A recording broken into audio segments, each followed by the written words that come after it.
Assalamualaikum warahmatullahi wabarakatuh. Perkenalkan, nama saya Siti Nur Andin. Saya siswa kelas 12. Di sini saya akan menjelaskan materi kelas 12 bab 2, yaitu meyakini kodo dan kodar dan melahirkan semangat bekerja. Yang pertama, saya akan menjelaskan tentang kodo dan kodar. Kodo adalah ketentuan, rencana, atau hukum-hukum Allah Subhanahu wa Ta'ala yang sudah ada sejak zaman azali. Sedangkan kodar adalah suatu kenyataan dari ketentuan-ketentuan dan hukum-hukum Allah. Nah, jadi hubungan antara kodo dan kodar diibaratkan rencana yang menjadi kenyataan berupa kodarnya sesuai dengan ketentuan Allah Subhanahu wa Ta'ala. Nah, adapun dalil-dalil yang menjelaskan tentang kodo dan kodar. A'udzubillahi minasyaitonirrajim. Bismillahirrahmanirrahim. Ma asaba min musibatin illa biiznillah. Wa may yu'min billahi yahdi qalbah. Wallahu bikulli syai'in alim. Yang artinya tidak ada sesuatu musibah pun yang menimpa seseorang kecuali dengan seizin Allah.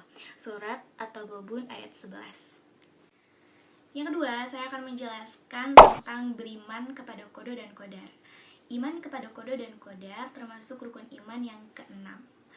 Arti dari iman kepada kodo dan kodar yaitu meyakini dengan sepenuh hati bahwa Allah telah menentukan segala sesuatunya bagi makhluknya. Nah, beriman kepada kodo dan kodar ada 4 prinsip. Yang pertama adalah iman kepada ilmu Allah Subhanahu wa Ta'ala yang qadim atau tidak berpermulaan.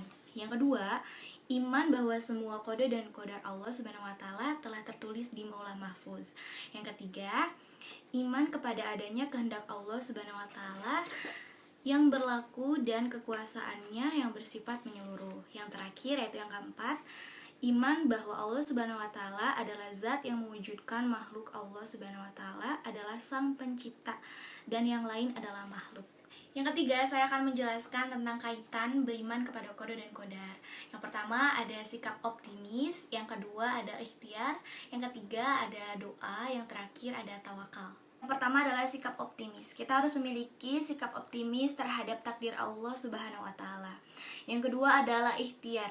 Ikhtiar adalah berusaha dengan bersungguh-sungguh dan sepenuh hati agar cita-cita dan tujuan tercapai.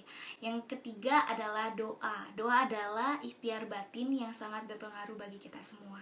Yang terakhir yaitu tawakal. Setelah kita meyakini dan mengimani takdir dan dibarengi oleh ikhtiar dan berdoa, akhirnya kita harus bertawakal. Tawakal itu adalah berserah diri segala sesuatunya kepada Allah Subhanahu wa Ta'ala.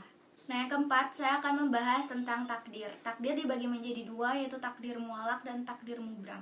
Yang pertama adalah takdir mualak. Takdir mualak itu takdir yang kaitannya dengan ikhtiar manusia. Misalnya, seorang pelajar yang bercita-cita ingin menjadi pengusaha yang sukses. Maka untuk menggapai cita-citanya, ia harus belajar dengan tekun. Nah, itu yang dimaksud dengan takdir mualak.